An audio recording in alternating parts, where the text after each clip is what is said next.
with the click counter. All right, okay. And then if you can give everybody one of these. Just give them one of those. One of those, and then say, well, this is a proof sheet here. I'll pass it over to you, Andy. It's all yours. Okay, thank you. Firstly, I'd just like to say thank you for inviting me here today and being part of your amazing group. Thank you. It's been fantastic. I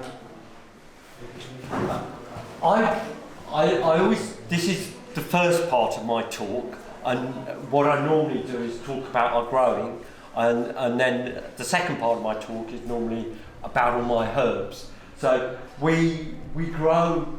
I started in horticulture many years ago, and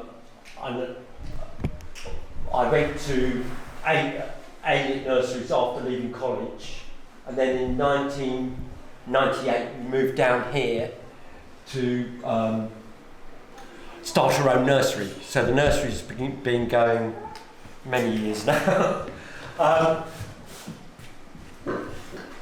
We've always had the belief that if you're growing herbs or you're growing things that people are going to eat, you don't want to put chemicals on them. So we've always used natural predators for pest control. Really, so that if they're safe for you, they're safe for the environment.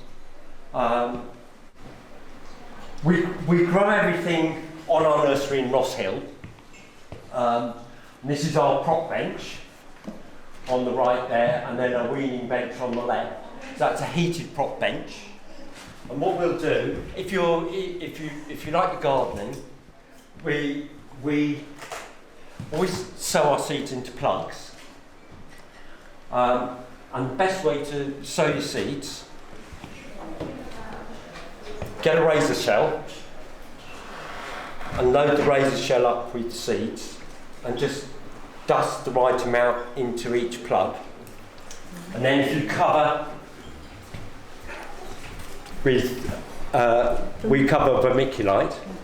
Does everyone know if you want to pass that back then? So that's a fine vermiculite. And then they'll sit on our heated prop bench, which is set at about 17-18 degrees. Do you cover it? That's covered with... Oh, the right-hand one? Yeah. Okay. This is a weaning bench, so that's unheated. So once they're germinated, they come off that bench onto the other bench. And you see, once they're... This is some thyme, which is actually nicely rooted round the plug. Ready for potting.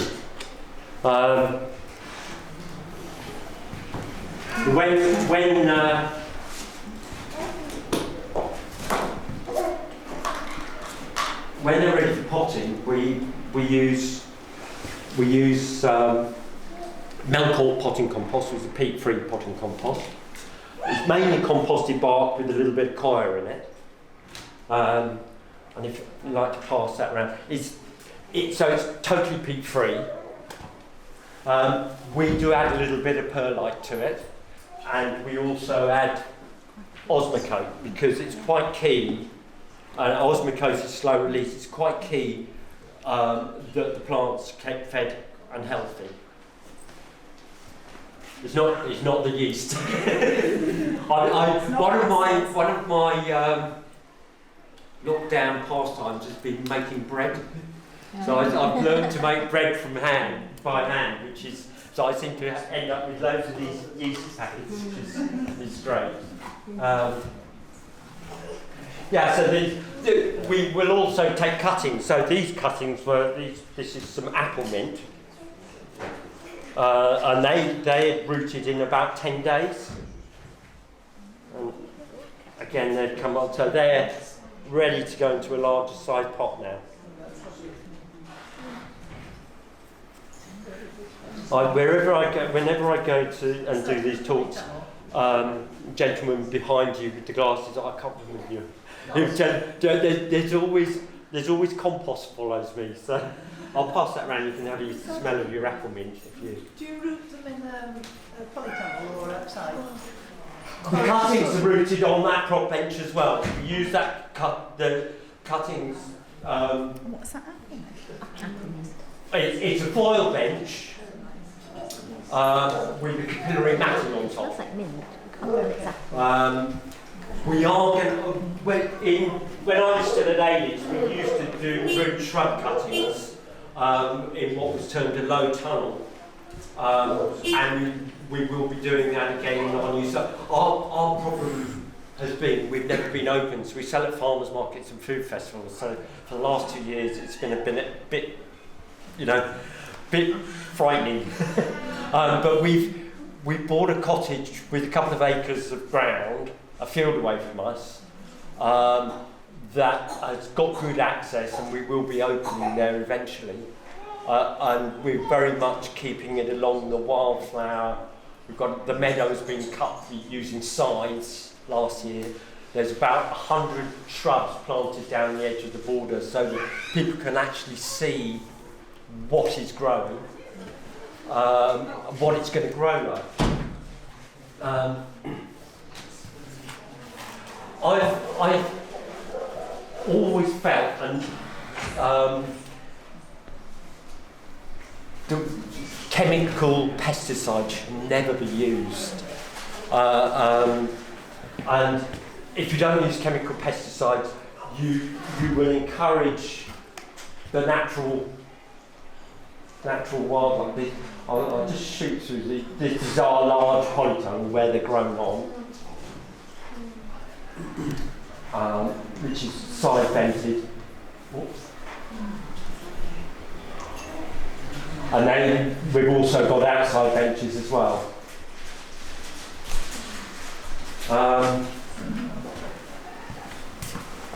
So what will that's a little. So for each pest that you can get, each pest that there is a control for. So we use, say for instance, this is Ambroseus cucumeris, which is used for thrips. Now it's only through my experience that I know what damage is on a plant, so I'll know, your vine weevil damage, your adult vine weevil damage, etc. So whatever pest there is a control for it. So we've got nematodes for vine weevil. Anyone get trouble with scarifly? Do you know scarifly? Particularly in peat-free compost, you do get fungus gnat or scarifly. Often you see it busying around on seedlings. Oh, tiny. Tiny little fly. Now the grub of that will actually eat the roots of plants. So in a pot it's quite important to control it. So we use Sturmanema feltii, which is a nematode that comes in a little packet like that. And all you do is you water it on. And it really, really does make a difference. To give you an example of the trouble you can have, I could lift up a parsley, if I haven't used it, I could lift up a parsley and you find that the bottom of the roots are brown because the little, the grub has eaten the roots. So pass that round if you like. So is that the exit thing that? Sorry? Is that the thing itself, the control? That's the nematodes comes in a powder, so you can get sort of specific nematodes for vine weevil, slugs. You can get nematodes for leather jackets, because leather jackets can be a pain, especially if you've got unploughed fields about. We also have a predator mite. There's none left in there because nematodes are living. They're living, yeah. How can you get them in a plastic? You get them in. They come in a little plastic powder form almost, and all you water them. And before I put them on, I'll always check them. So I'll look at them under a microscope, and it's quite. I've always, from a very young age, been interested in bugs and things like that. So I was always the my elder brother was out chasing the girls, and I was looking at what was in the garden, you know. But so I quite often use predator mites as well, like that, but one that goes Hyperestes miles, which is a tiny little mite that will attack the scrag fly and also will attack thrips. So, and once they naturally occur, so all you're doing is tipping the balance in your favour. Do you use trichoderma at all?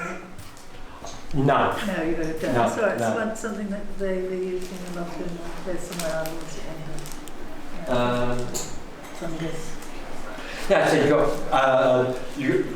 anyone come across red spider mites? Yes. Yeah, so that can be a real pain, but there's a predator mite for that. So you just sprinkle that on, and the mites come in a little container like that. Chuck it around, and all you do is open the lid, sprinkle it around on the surface of the compost, and they'll do the work for you. I don't use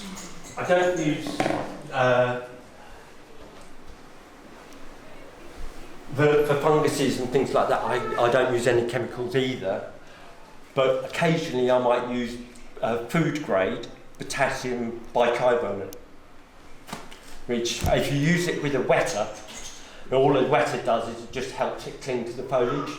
That will help you against powdery mildew. Everyone has problems with slugs, and I'm no better than the rest. So we've used ducks. There's lots of different controls you can use for slugs. If you use ducks, you can use nematodes, cultivation. If you have to use a pellet, use that one, which is Growing Success Advance. Now it's Durham wheat and ferric phosphate. But now What are they called when you buy them? Yeah, if it's got Durham wheat, and look for ferric phosphate. So there's no method. It's approved for organic use. So what happens is the slug comes and feeds at night. It goes and hides in the soil in the day, so you don't think it works because you don't get the dead slugs. It then breaks down as iron and phosphorus. But that's the sort of thing that the farmers should use if because they need to get away from using metaldehyde and things like that. Wool. There's the lanolin. The slugs don't like the lanolin in the wool, so you can protect your plants using that.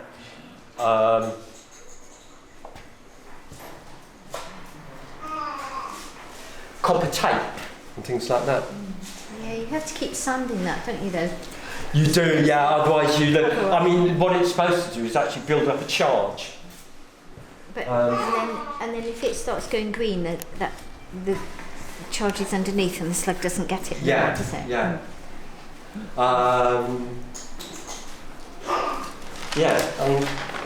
Scissors.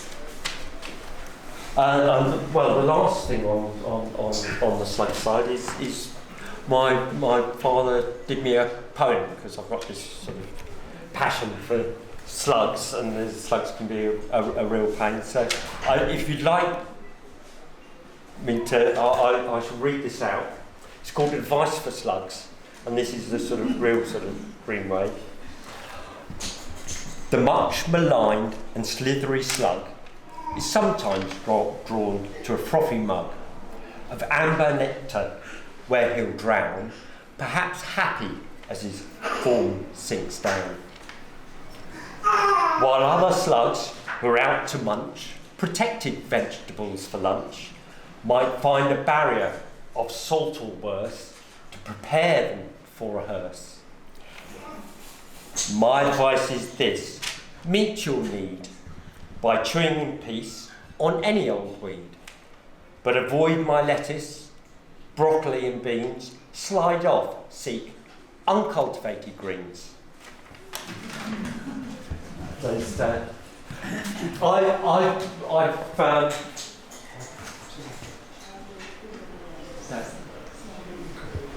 these are just some of the biologicals that we use. That's like a little devil's coach horse beetle, but it's Artheta. And that's eating a scarab fly larvae. That's an enlarged nematode. That's what nematode would look like under a microscope. And by not using any chemicals, you will naturally see all the other predators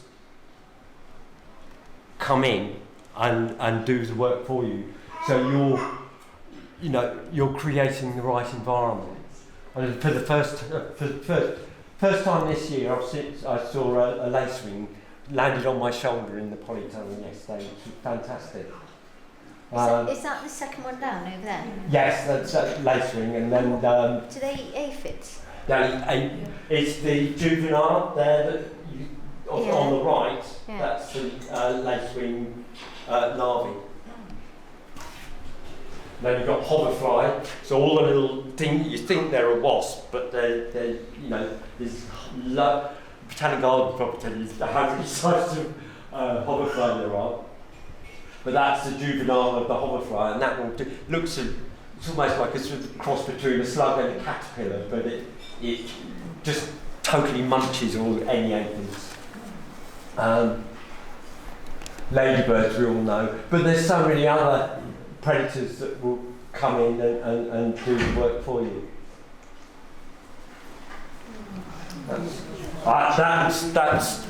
That's a picture I took at the Botanic Gardens about 15 years ago, and you zoom in, there's a bee on there. I wanted to make quite an important point, that you want to be trying to source your plants locally if you can.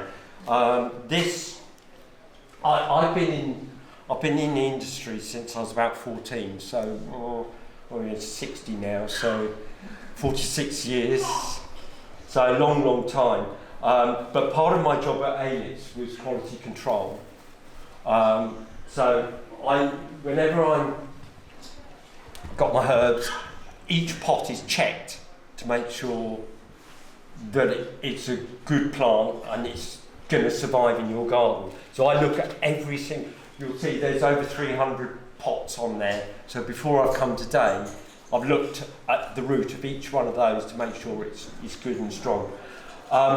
If you buy your plants from somewhere like B&M or Tesco's, or even some of the garden centres, there's no guarantee that plant might have had something sprayed on it at some stage in its life.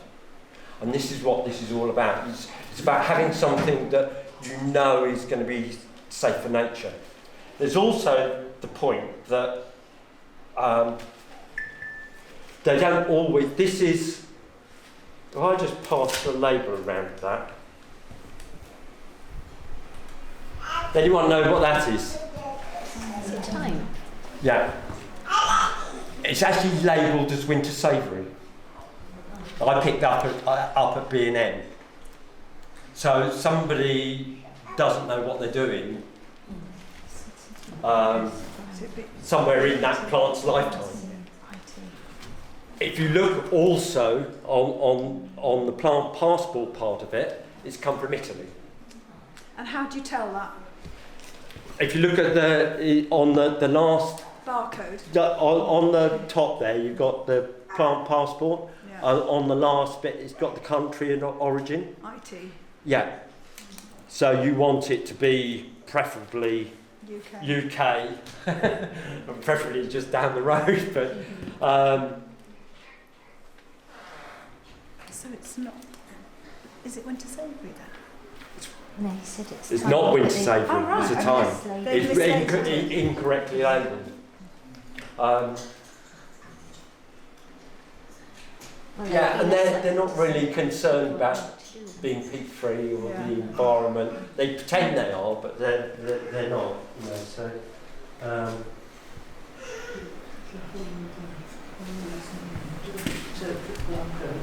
was going to say something else on it before. Yeah, so that's about it, really. You know, What about your water? Do you use rainwater or tap water? I use tap water, but it's a lot of it's on. If we go back to that one, you see half the tunnel is sand with Mipex. The other side is capillary matting with drip down the edge of it, so it's on a timer. Now some things prefer not to sit on the mat, and you just know that from experience. You know, things like times, you don't really want to have them sitting on the mat because you know, if they're getting too much water, they'll rot at the bottom.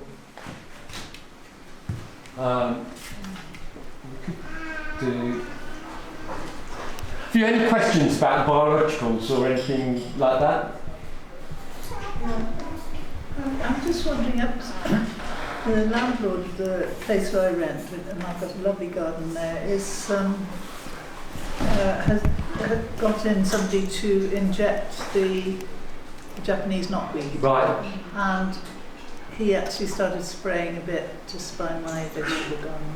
Right. So I was just so gutted, but anyway, I was just thinking whether there were particular plants that could pull the chemical out of the earth. I believe that earthworms do transform to chemicals in some ways, but do you know anything that would sort of counter that a bit? No. Or how long it lasts on the ground? Because I don't want to be there anymore. The thing, everyone used to use glyphosate on, and obviously that's working through the plant. Yeah. It was supposed to become inert when it hit the ground, but you know, it's it needs to be used by qualified people. You need to, you know, be careful when you use it. And I just don't think it should be used. This is why they're saying now that, you know, you've got all the problems with cancers and things like that. Yeah. This is it. Times have really, really changed. I mean, when I was first in horticulture and working at Aylitz, you'd quite happily stand there and advise people to use things like malathion, which works through the plant to kill the pest or whatever.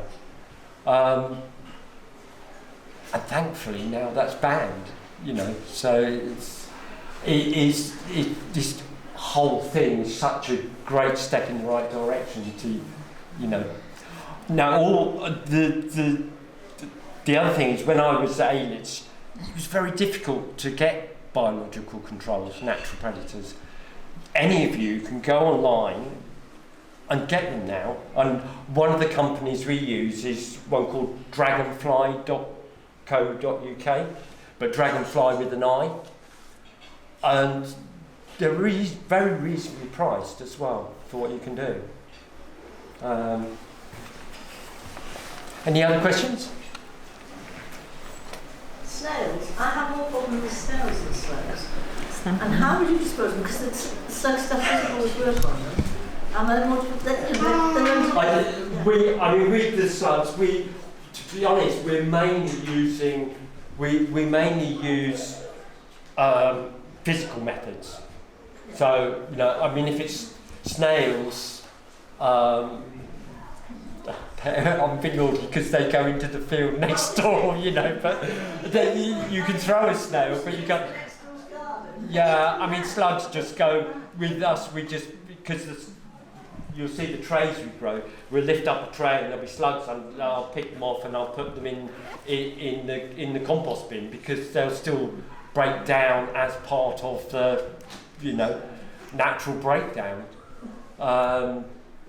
Occasionally the chickens will eat them, but ducks. We used to have 2 ducks that used to go down either side of the tunnel, and they were brilliant, but we had a resident fox that took them all, so yeah, it's all part of life, sort of, you know, you sort of think we all end up as, like, yeah, composting the ground, you know. It's interesting you say that, because when Julie did her walk, we went to see Charles Quinky, and he's a commercial where he grows wholesale, and we talked to him about slugs and snails, and he said he used to put pellets down underneath it, and he took the step one day. He thought, right, I'm going to not put anything down and see what happens, and he did it, and he lost 1 or 2. But the benefits were just tremendous. He said he got so much more wildlife coming in. He got birds coming in at certain times of the year to take it, flying insects that were bad for the plant. He lost 1 or 2 plants, but the majority of the time, he didn't lose many. And now, like I say, he's got badgers, he's got foxes, he's got lizards, he's got snakes in there. And they say the benefits are just incredible. And you mentioned there are frogs and toads, and they'll all come in. They're all, you know, I'll lift up a tray and a toad jumps out. Yeah, and exactly. Yeah. You know, you've got the right situation. Yeah. You know, you're creating the right We've got environment. Simon from Lamphey, who's out here with a stall, and he's got ducks. And he didn't put any chemicals down at all, and he just lets the ducks do their job, really. So it's, you just lose 1 or 2 plants, but it's worth it for the wildlife. It really is worth it. Yeah. Sorry, Andy. No, it's fine. Sorry, I think somebody here wants the Do question. you have an opinion on how much cats damage that frogs and... Because we live on a busy road, we've had 5 cats, and we've lost 4 of them to the road more than anything. But the only thing they've tended to go for is the birds and the mice,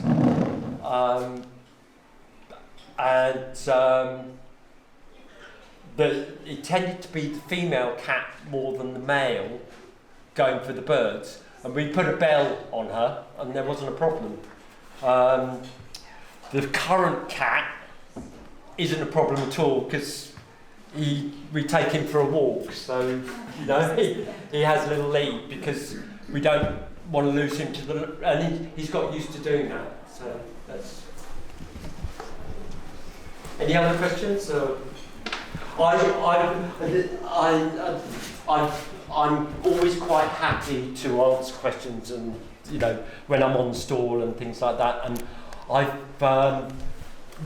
in the future we will be growing more and more shrubs, because there's a gap in the market for peat-free shrubs, and this is part of the reason that we planted all these shrubs going down the edge of our field, and hopefully in the next couple of years we'll be open there. So I won't be open 5 days a week or 7 days a week. I might open 1 day a week in the busy season and tailor it to people coming, and say, so I can walk people around and show people things, because I think that's the key thing. And your board is stunning. It's absolutely amazing. It's fantastic. Yeah. Full of bees, wasn't it? Yeah. We had sunflower. I think I sent you a picture of a sunflower with like, there was about 20 bees sitting on this sunflower. Yeah. You know, it's just fantastic. Yeah. So, Great. thank you very much. Thank you very much.